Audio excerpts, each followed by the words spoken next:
السلام علیکم پیارے دوستو، کیا حال ہے آپ سب کے؟ مجھے امید ہے کہ آپ سب لوگ بالکل خیریت سے ہوں گے۔ میں آپ کی اپنی زہرا آپا آج کی ویڈیو کے ساتھ حاضر ہوں، اور جیسا کہ آپ جانتے ہیں کہ کل ہم نے ایک ویڈیو شیئر کی تھی سیرت النبی صلی اللہ علیہ وآلہ وسلم کے بارے میں۔ آج بھی ہم اسی سلسلے میں آگے بات کریں گے کہ نبی پاک صلی اللہ علیہ وآلہ وسلم کی شادی جب حضرت خدیجہ الکبریٰ سے ہوئی تو اس کے بعد کے کیا کیا واقعات ہیں۔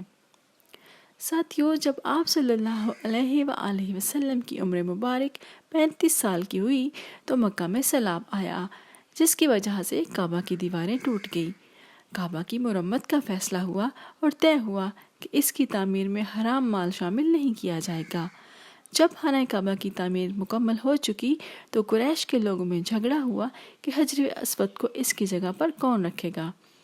حجر اسود سیاہ رنگ کا جنت کا پتھر ہے اور اس کی بہت بڑی شان ہے، اس لیے ہر قبیلہ اس کام کو خود کرنا چاہتا تھا۔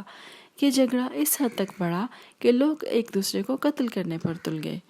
آخر یہ طے پایا کہ اگلے دن جو شخص سب سے پہلے حرم میں داخل ہوگا اس سے فیصلہ کرائیں گے اور سبھی کو اس کا فیصلہ ماننا ہوگا۔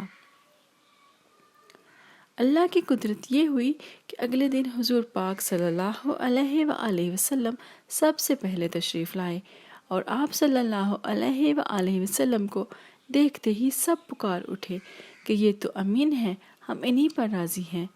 وجہ اس کی یہ تھی کہ آپ صلی اللہ علیہ وآلہ وسلم ہمیشہ انصاف کے ساتھ فیصلہ فرماتے۔ آپ صلی اللہ علیہ وآلہ وسلم نے ایک چادر منگوائی، اسے زمین پر بچھایا اور حجر اسود کو اس کے اوپر رکھ دیا۔ پھر ہر قبیلے کے سردار کو اس چادر کا ایک کونا پکڑ کر اٹھانے کو کہا۔ جب حجر اسود کو اس کے مقام تک لے آئے تو حضور پاک صلی اللہ علیہ وآلہ وسلم نے اپنے مبارک ہاتھوں سے حجر اسود کو اٹھا کر اس کی جگہ پر نصب کر دیا۔ آپ صلی اللہ علیہ وآلہ وسلم کے اس فیصلے سے تمام قبیلے خوش ہو گئے اور لڑائی ختم ہو گئی۔ حضور نبی کریم صلی اللہ علیہ وآلہ وسلم کی عمر مبارک جب 40 سال کے قریب ہوئی تو آپ صلی اللہ علیہ وآلہ وسلم کے دل میں تنہائی کا شوق پیدا ہوا۔ آپ صلی اللہ علیہ وآلہ وسلم مکہ سے کچھ فاصلے پر واقع پہاڑ جبل نور پر چلے جاتے اور وہاں وقت گزارتے۔ اس غار میں آپ صلی اللہ علیہ وآلہ وسلم کئی دن رہتے اور اللہ کی عبادت کرتے۔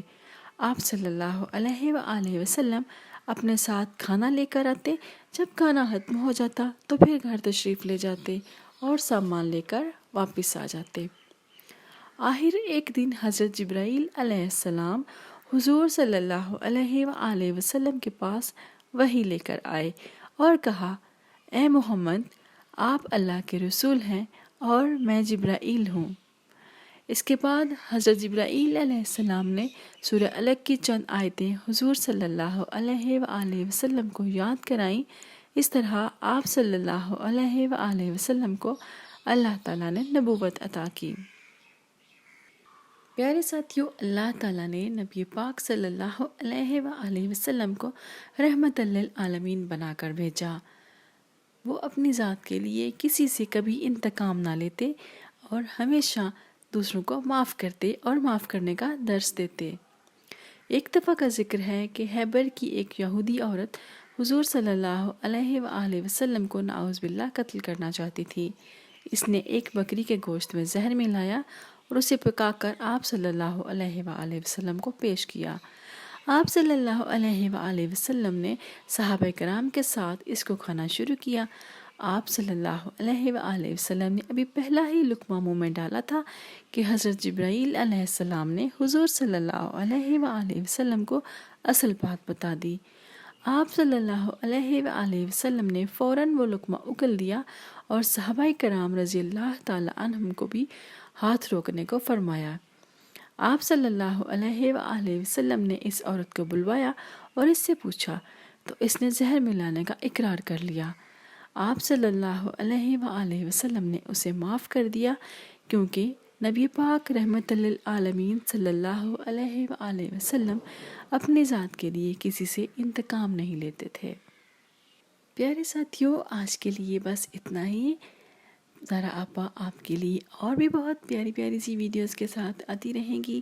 تب تک آپ اپنا خیال رکھیے. یہ ویڈیوز اپنے دوستوں کے ساتھ شیئر کیجیے، اور اگر آپ میرے چینل پر نئے ہیں تو میرے چینل کو سبسکرائب کیجیے اور بیل آئیکن کو دبائیے، اور کمنٹ باکس میں بتائیے کہ آپ کو یہ ویڈیوز کیسی لگ رہی ہیں. پھر ملیں گے. اللہ حافظ.